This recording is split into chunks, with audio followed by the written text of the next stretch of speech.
one of the things that I like to think about is, well, are we human beings having a spiritual experience? Or are we spiritual beings having a human experience?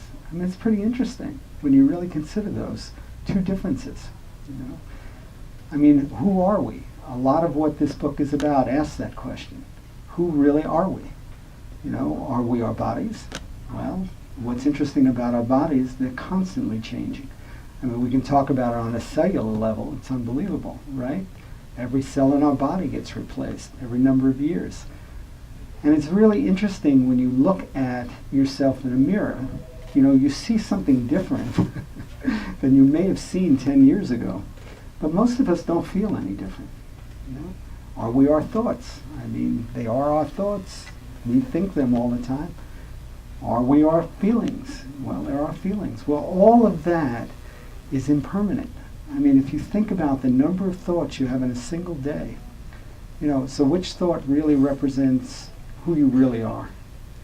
So what I'd like to do is I'd like to share a few stories. And I'm actually going to start with a story that I think addresses the issue about who we are.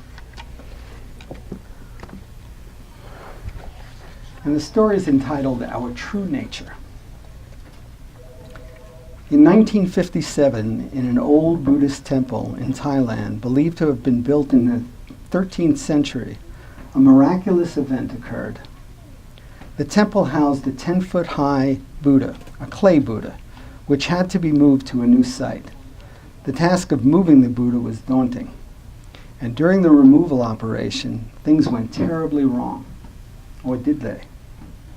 A large crane was brought to the site to be used to transport the Buddha.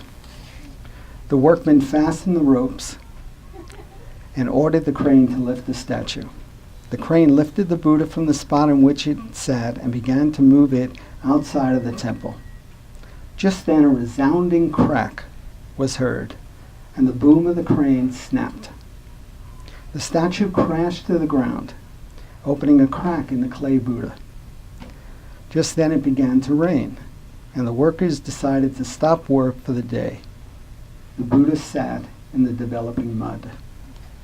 That night, the head monk of the temple had a powerful dream that revealed to him that the Buddha statue embodied divine illumination. He woke early in the morning with an intense curiosity about the meaning of the dream. With flashlight in hand, he hurried to the statue. As he gazed upon the statue, he noticed a glimmer at the point at which the clay had cracked. He quickly began to investigate the spot, using his fingers to enlarge the cracked area. Finally, when the crack had been sufficiently enlarged, he shined his flashlight into the opening. A brilliant ray shone from the Buddha. This increased the monk's desire to unveil the secret of the Buddha.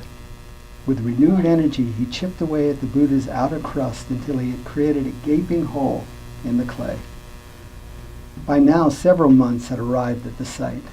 Watching this activity, the head monk stopped his work, stepped back from the Buddha, and shined his light once again.